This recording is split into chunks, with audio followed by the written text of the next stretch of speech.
She bought a condemned mine for $37. Then a tornado destroyed everything except her fortress. They told Margaret Hale she was burying her future the day she bought the condemned silver mine for $37 and a handshake that felt like defeat. The mine entrance gaped like a broken mouth on the hillside above Silverthread Valley, sealed with rotted timber and a rusted chain that nobody had touched in 15 years. The town council had voted unanimously to condemn it after the collapse of '09 killed 4 men and left their bodies somewhere in the twisted dark beneath the mountain. But Margaret didn't buy it to mine silver. She bought it because she had nowhere else to go, and sometimes survival means choosing the tomb nobody else wants. Welcome to Heartfire Obsession. Don't forget to like and subscribe to the channel for more incredible stories of survival and human ingenuity. Her husband, Thomas, had died 3 months prior, leaving her with debts that swallowed their ranch whole. The bank took the land, the livestock, even the furniture Margaret's grandmother had carried west in a wagon. All that remained was $42 in a tobacco tin and a choice: leave Silverthread Valley with nothing, or buy the one piece of land so cursed that even the greediest speculators wouldn't touch it. She chose the mine, not because she was brave, because she was desperate.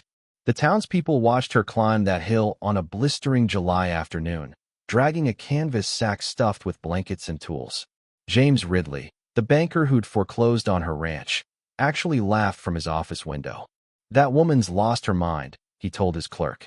"She'll be begging for charity by autumn, or dead." His clerk, a thin man named Porter, didn't laugh. He'd seen the look in Margaret's eyes when she signed the mine deed. Not despair, but calculation.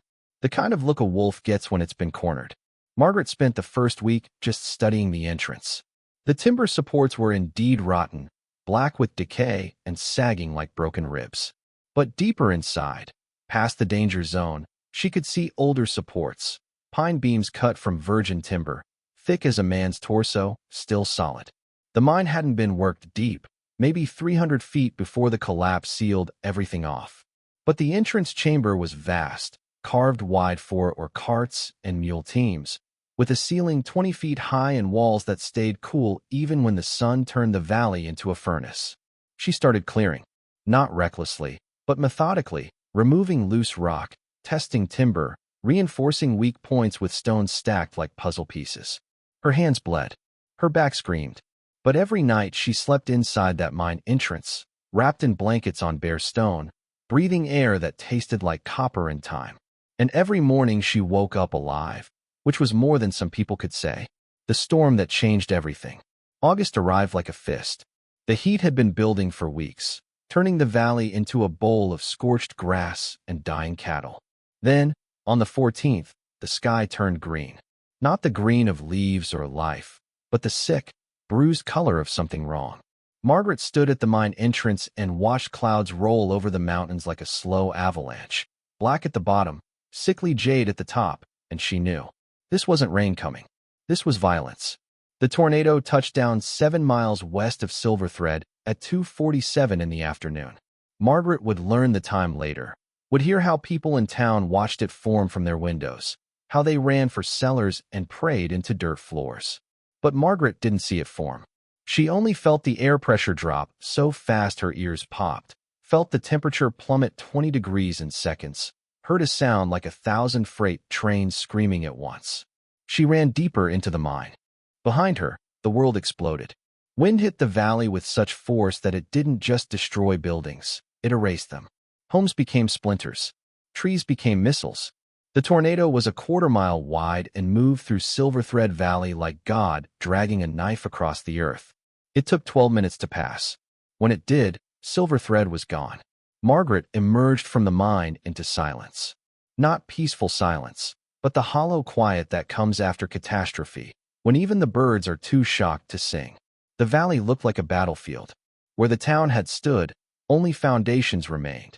Every building, the bank, the general store, the church with its proud white steeple, reduced to scattered lumber and broken glass.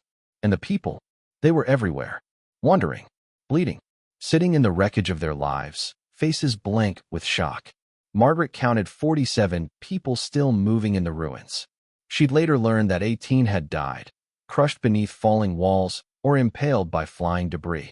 But right now, in this moment, she saw only the living, and the living were in trouble. Night was coming. The temperature was already dropping. Most of these people were injured, many seriously. They had no shelter, no supplies, no clean water. The nearest town was 30 miles away across mountain roads that the tornado had likely destroyed. Help wouldn't come for days, maybe weeks. Margaret stood at the mine entrance and made a decision that would change everything.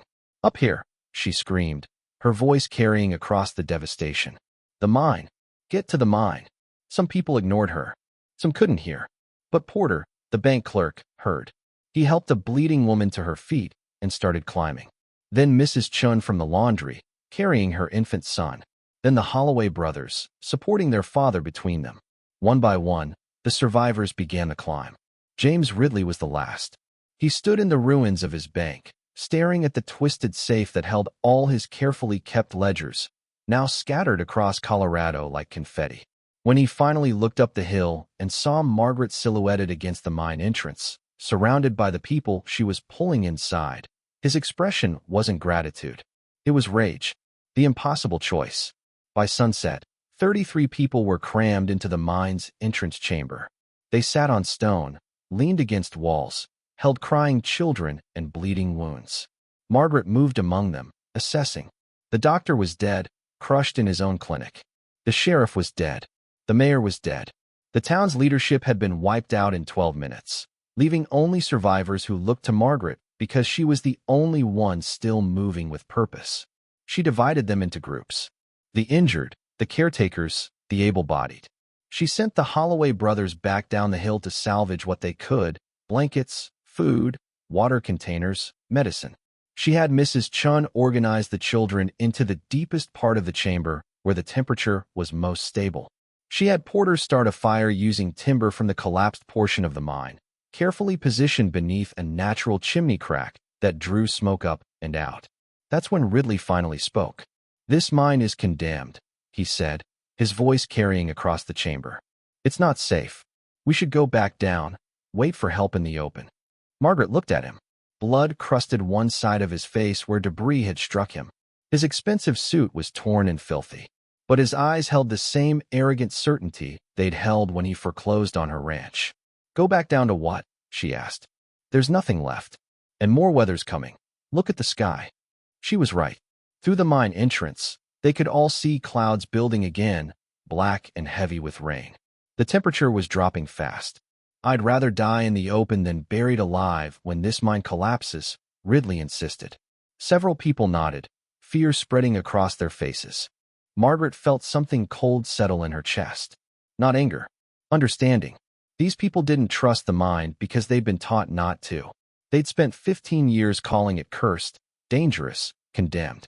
And now she was asking them to bet their lives that she knew better. "Then leave," she said simply. "Anyone who wants to go, go now before the rain starts." No one moved. Not because they trusted her, but because they had nowhere else to go. That night, it rained. Not a gentle rain, but a torrential downpour that turned the valley into a river. Lightning struck so close that the thunder was instantaneous, a physical blow that made children scream. And inside the mine, 33 people huddled around a single fire and listened to the storm try to kill them.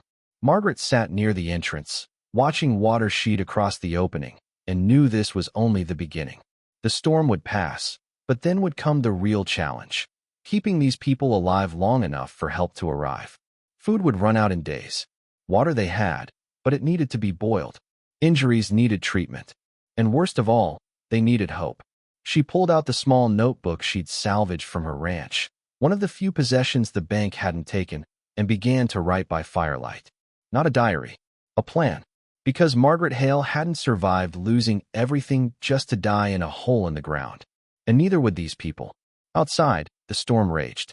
Inside, in the darkness, Margaret began to see not what the mine was, but what it could become. Not a tomb, a fortress, not a condemned death trap, but the only shelter for 50 miles that couldn't be destroyed by wind or rain or fire. She just had to convince 33 terrified people to trust her long enough to see it. And standing at the edge of the firelight, watching her with cold calculation, James Ridley was already planning to make sure that never happened. Dawn broke over Silver Thread Valley like a wound refusing to heal. Margaret hadn't slept. She'd spent the night rotating between checking on the injured, reinforcing the mine entrance with salvaged timber, and watching the storm finally exhaust itself into drizzle. Now, as gray light crept across the devastated landscape, she stood at the mine opening and faced the truth. They were alone. The valley below was unrecognizable. Where roads had been, only mudslides remained. The bridge across Silver Thread Creek, their only connection to the eastern settlements, had been swept away entirely, leaving twisted metal cables dangling over churning brown water. If help was coming, it wouldn't arrive for weeks, maybe longer. Behind her, people were waking. The sounds were small and broken. Children whimpering, adults groaning as injuries stiffened overnight, someone coughing wetly in a way that made Margaret's chest tighten. She counted 33 souls when they'd arrived. This morning, she counted 32. Old Samuel Garrett had died sometime in the night, his heart simply giving out. They'd buried him outside at first light, in soil so saturated it was like digging in soup. "We need to leave." James Ridley's voice cut through the quiet. He stood near the fire, which had burned down to embers, his expensive boots caked with mud. Around him, several townspeople nodded. "Help will come. We should be where they can find us." Margaret turned to face them. "Help will come to the valley floor and see nothing but wreckage. We're more visible here. High ground, smoke from our fire. And we're protected. Protected in a death trap," Ridley countered. "This mine killed 4 men. The support timbers are rotted. One strong tremor, and we're buried alive." He gestured to the ceiling, where indeed some beams showed dark decay. "I'm taking my chances below. Anyone with sense will join me." 8 people stood. Margaret felt her stomach drop. Not because they were leaving, that was their choice, but because they were taking supplies with them. Blankets, food, water containers they'd salvaged. "Wait," she said, her voice sharper than intended. "Take what you need for a day. Leave the rest. If you're wrong, you'll need to come back." Ridley smiled without warmth. "And if you're wrong, Mrs. Hale, the supplies go down with you." He hoisted a canvas sack over his shoulder. "Come on, let's see what can be salvaged from my bank vault." They left. Margaret watched them descend the muddy hillside, slipping and cursing, and felt the weight of failure settle on her shoulders. 24 people remained, mostly women, children, and the injured.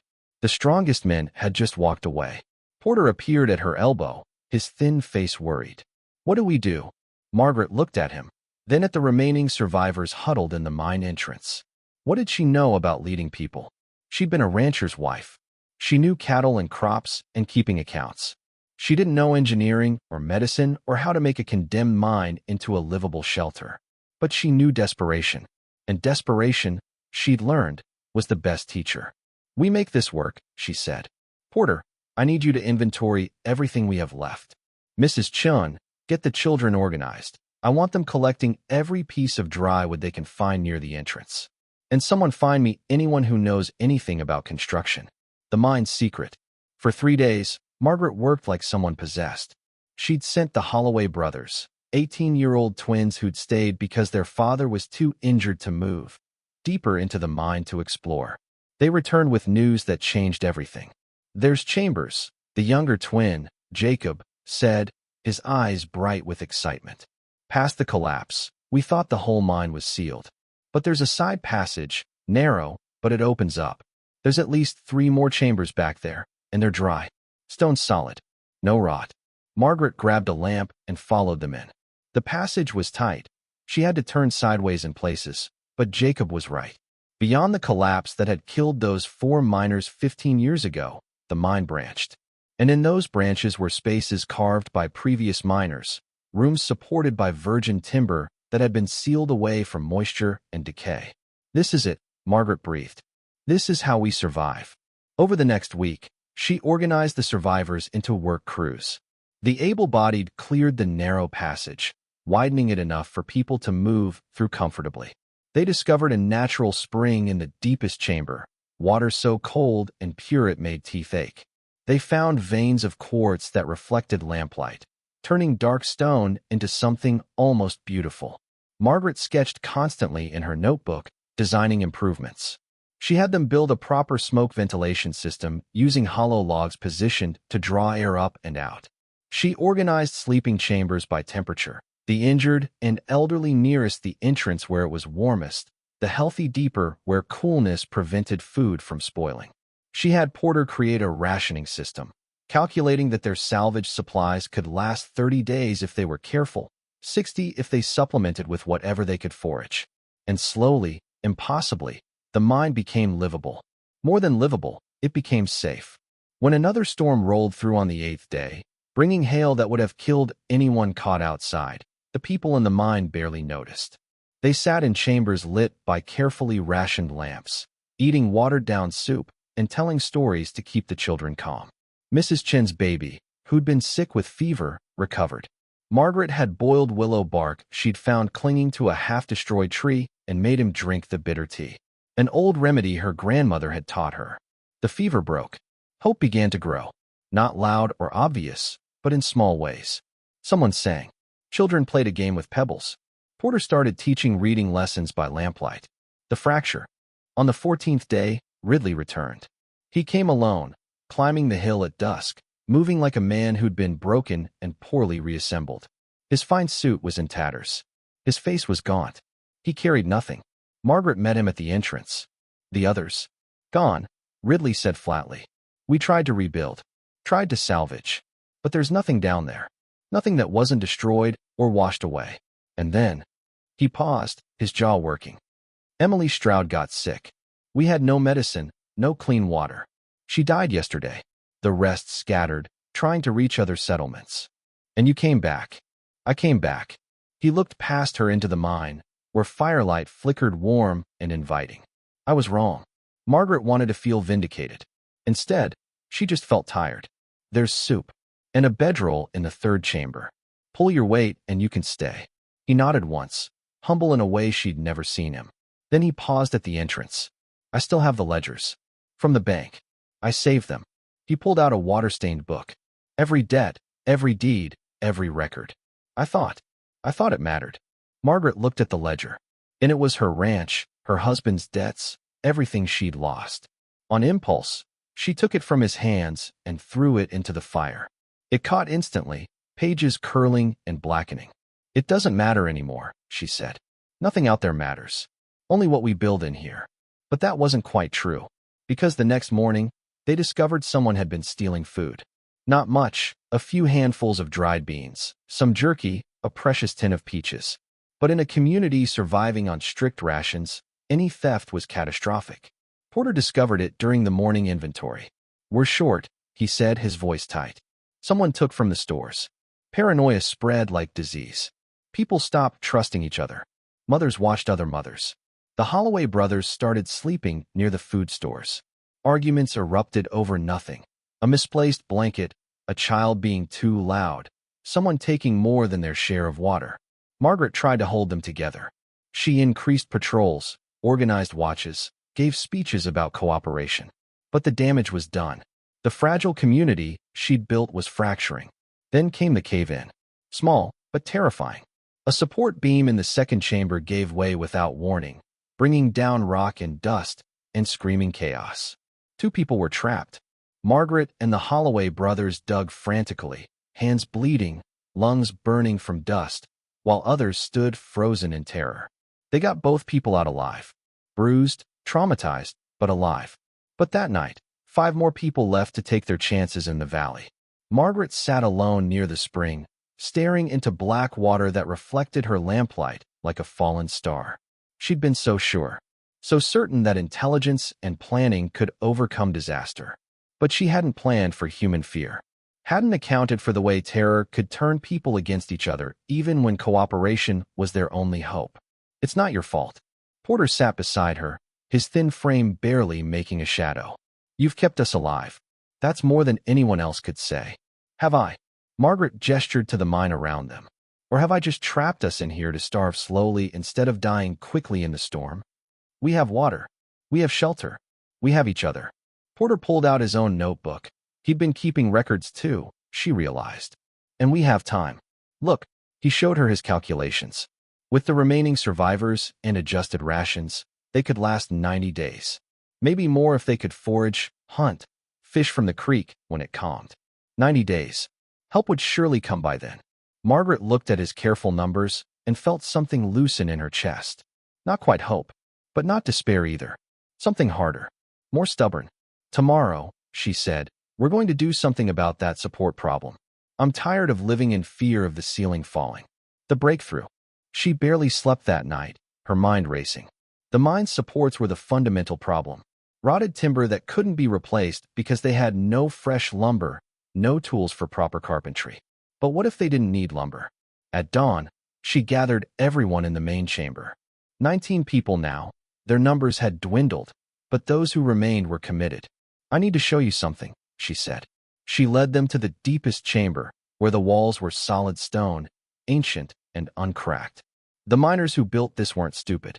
They knew where the rock was stable. These chambers don't need support because they're carved into bedrock. She ran her hand along the wall. But the entrance chambers are different. They're in softer stone. That's where the supports are failing. So what do we do? Mrs. Chen asked, her baby sleeping against her shoulder. Margaret smiled. Not a happy smile. A fierce one. We stop fighting the mine and start listening to it. Stone speaks if you know how to hear it. Over the next days, she taught them how to tap walls and listen for the hollow sound that meant weakness. How to identify cracks that were spreading versus cracks that had been stable for years. How to shore up weak points not with timber, but with stone itself. Carefully stacked rocks that distributed weight naturally, the way cave formations did. It wasn't engineering. It was intuition combined with desperate observation. But it worked. They reinforced the entrance chamber with stone pillars that looked crude but held firm. They sealed cracks with clay from the creek bed mixed with pulverized rock. They created a network of support that worked with the mine's natural structure instead of fighting it. And they stopped losing people. Not because fear disappeared, but because the mine itself felt different. More solid. More permanent. Like it was choosing to hold them instead of threatening to swallow them. The thief revealed herself on the 23rd day. It was Sarah Holloway, the twins' 14-year-old sister. She'd been hoarding food, terrified that they'd run out, unable to trust the rationing system. When Margaret found her hidden stash, the girl collapsed in tears. I was so scared, Sarah sobbed. I couldn't stop thinking about starving. Margaret could have punished her. The others wanted to. Instead, she made Sarah the quartermaster's assistant, working directly with Porter on inventory. Fear makes us stupid, Margaret told her. But responsibility makes us strong. You want to make sure we don't starve? Help me prove we won't. It was a gamble, but it worked. Sarah became the most careful guardian of their supplies, catching wastage, finding ways to stretch rations. And the community knit itself back together, stronger for the breaking. On the 31st day, they heard it. The sound they'd been waiting for. Voices outside. Calling. Searching. Margaret ran to the entrance, nearly slipping on the now familiar stone, and saw them. Rescue workers, a dozen strong, climbing the muddy hillside with packs full of supplies and expressions of stunned disbelief. We didn't think anyone survived, the lead rescuer said, staring at the organized camp, the healthy faces, the children who ran to greet them with curiosity rather than desperation. The valley's been completely cut off. We only just got through. We were expecting to find bodies. Margaret looked back at her people. Her 19 survivors who'd become something more than just refugees. They'd become proof that intelligence and determination could triumph over catastrophe. We're not that easy to kill, she said. But that night, as supplies were distributed and stories were shared, Ridley pulled her aside. His face was grim. The rescuers brought news. The territorial governor is claiming all unclaimed land in the valley, including this mine. He's selling it to a mining company from Denver. He met her eyes. We have 6 weeks before they arrive to take possession. Then we're out. Margaret stared at him, then at the mine that had saved them all. The mine she'd bought with her last dollars. The mine that the governor apparently thought was his to sell. She felt something ignite in her chest. Not desperation this time. Rage. Then we have 6 weeks, she said quietly, to make sure they can't take it. And in that moment, looking at the woman who'd turned a condemned death trap into a fortress of survival, Ridley saw something that made him step back. Margaret Hale wasn't just fighting for shelter anymore. She was fighting for what she'd built from nothing. And God help anyone who tried to take it away. The rescue workers left on the 33rd day, promising to send more supplies within the week and to report the survivors' location to the territorial authorities. They took letters, messages for distant relatives, and stories of miraculous survival that would spread across Colorado like wildfire. What they didn't take was any understanding of what Margaret had actually built. To them, it was just a mine, a temporary shelter, a place where desperate people had hidden from a storm. To Margaret, it was everything. She called a meeting that evening in the main chamber. All 19 survivors gathered in lamplight. "The governor's selling this mine," she said bluntly.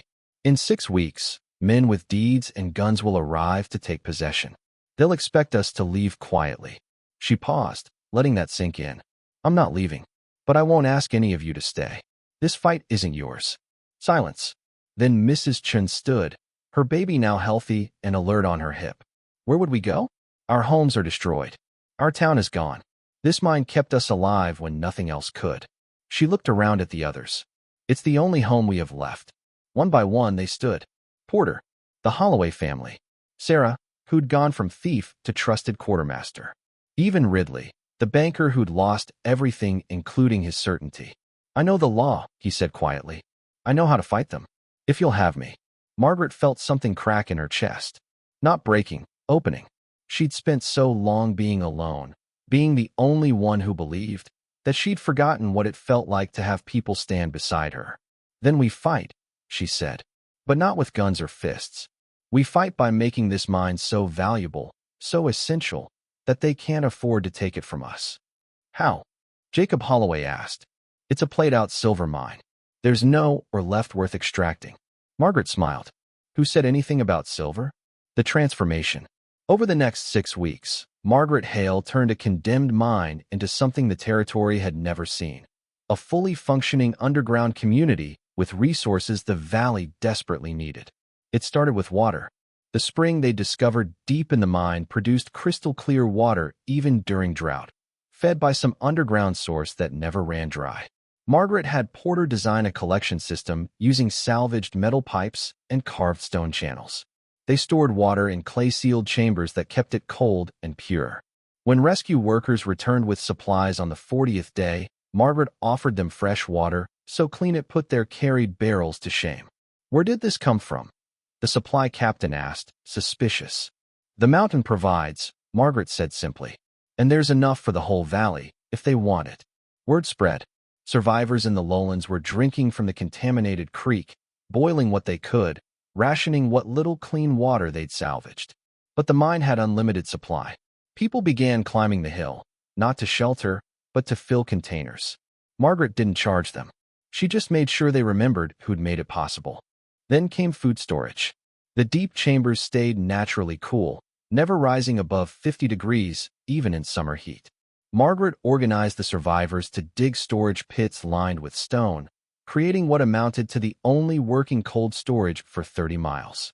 When farmers began salvaging what crops they could from the devastated valley, Margaret offered to store their harvest, protecting it from heat, animals, and spoilage. "Why?" asked one suspicious farmer, a man named Garrett who'd lost his entire barn. "What's your price?" "No price," Margaret said. "Just remember that this mine saved your food. When the men from Denver come, remember that." But her masterstroke was the infirmary. Margaret wasn't a doctor, but Mrs. Chun had worked with the town physician before his death. Between them, they'd kept people alive through injuries and illness. The mine's clean water, stable temperature, and quiet environment made it ideal for healing. When word reached the scattered settlements that there was medical care available, people came. Sarah Holloway, who'd discovered a talent for organization, kept meticulous records. Names, injuries, treatments, outcomes. By the 45th day, they'd treated 37 patients. Not one had died in their care. The mine was no longer just a shelter. It was infrastructure. It was essential, and everyone in the valley knew it. The arrival. They came on the 47th day. 6 men on horseback, led by a portly official named Hutchins who wore a territorial badge and carried documents sealed with wax. Behind them, a dozen workers with mining equipment, ready to assess and claim the property. Margaret met them at the mine entrance. She wore her work dress, stained with stone dust and spring water. Her hands were calloused, her face weathered. She looked like what she was, a woman who'd survived hell and come out forged harder. "Mrs. Hale, I presume," Hutchins said, not bothering to dismount. "I'm here on behalf of Governor." "I know who sent you," Margaret interrupted. "You're here to claim this mine for the Denver Mining Company. You have a deed signed by the governor." Hutchins blinked, surprised. "Then you understand this is now company property. You and your residents will need to vacate within 24 hours. "No." The word hung in the air like a gunshot. Hutchins's face reddened. "Mrs. Hale, I don't think you understand. The governor has legal authority to claim and sell any condemned property not actively in use. This mine was condemned 15 years ago. Whatever squatting you've done here doesn't constitute." "This mine isn't condemned anymore," Ridley said, stepping forward. He held a leather folder, his hands steady despite the fear Margaret could see in his eyes. "It was condemned due to structural instability and lack of commercial viability. Both conditions have been remedied." "Remedied?" Hutchins laughed. "By whom?" "A widow and a handful of storm refugees.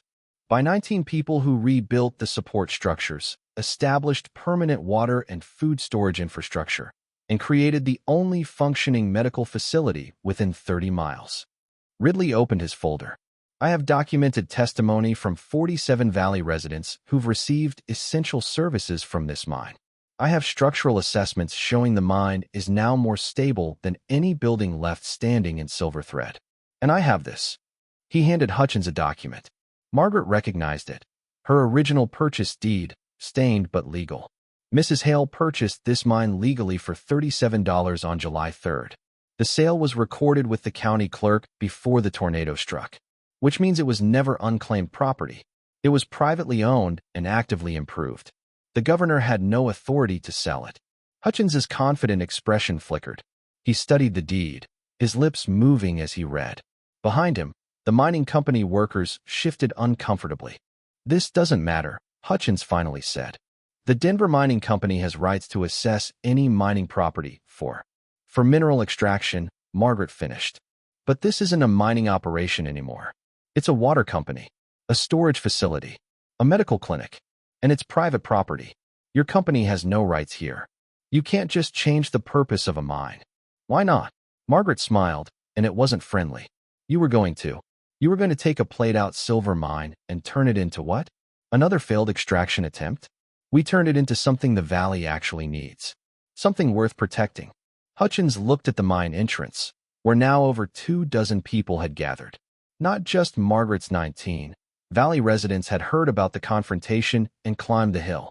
They stood silent, arms crossed, faces hard. These were people who'd drunk the mine's water, stored their crops in its chambers, had their children treated in its infirmary. "There's precedent," Ridley added quietly. "Carson versus Territorial Land Office, 1867. Private property legally purchased cannot be reclaimed by the territory unless proven abandoned or used for criminal purposes. This mine is demonstrably neither." Hutchins's jaw worked. He was a bureaucrat, not a fighter. He'd expected to evict desperate refugees, not face a legal challenge backed by community support. "The governor will hear about this," he said finally. "This isn't over." "Good," Margaret said. "Tell the governor that if he wants this mine, he can come take it himself. But he should bring more than 6 men and some paperwork." They left, not in defeat exactly, but in retreat. Margaret watched them descend the hill and felt her legs go weak. She'd been bluffing. She had no idea if Ridley's legal argument would actually hold up. But she'd learned something crucial during the storm.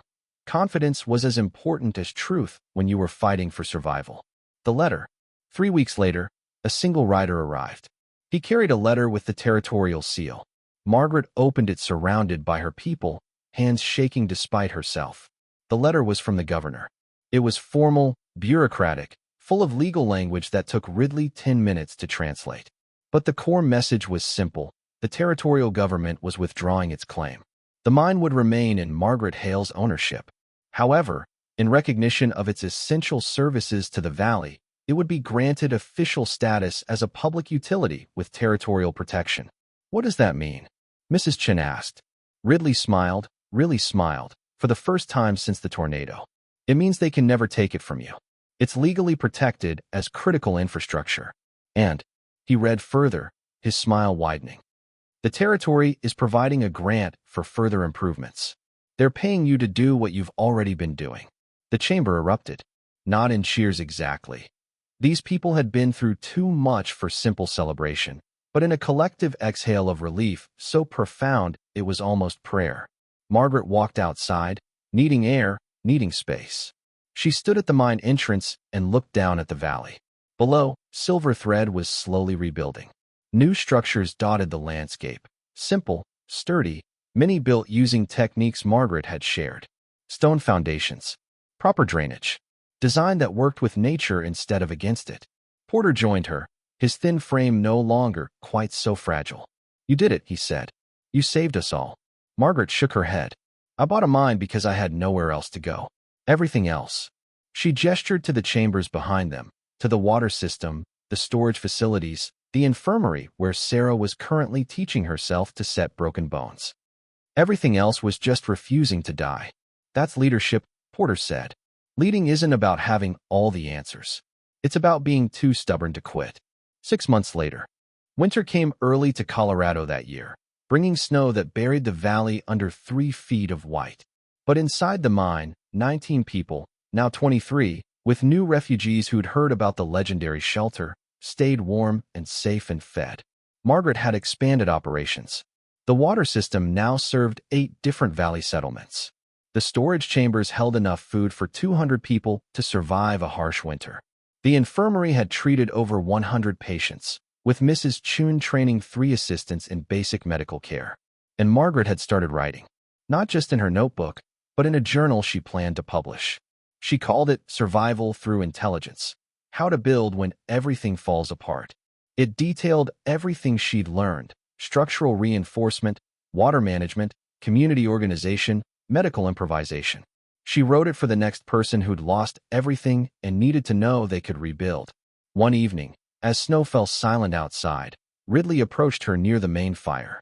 "I've been thinking," he said, "about the bank, about debts and ledgers and everything I thought mattered." He paused. "I want to help you formalize this place, create actual systems, maybe train other communities in valley management and disaster preparation." Margaret studied him. The arrogant banker was gone, replaced by someone who'd learned humility in the hardest possible way. "Why?" "Because you were right," he said simply. "Nothing from before matters. Only what we build now. And I want to build something that lasts." She nodded. "Then let's build it together." The legacy. Years later, when historians wrote about the Silver Thread Valley tornado, they'd call it one of the deadliest natural disasters in Colorado history. 18 dead. An entire town erased in 12 minutes. But they'd also write about the widow who turned a condemned mine into a fortress, about the 19 survivors who became a community, about how intelligence and determination could triumph over catastrophe. They'd write about the Hale mine, never condemned again, always just Hale, and how it became the model for disaster preparedness across the territory, how its water systems were copied in 6 other communities, how its storage methods revolutionized food preservation in mining country, how its infirmary trained the next generation of frontier medics. But Margaret never cared much about history.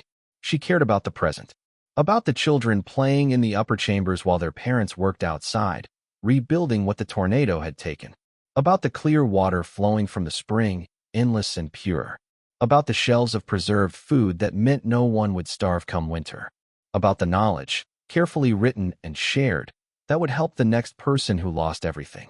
On the anniversary of the tornado, Margaret stood at the mine entrance as she had a year before.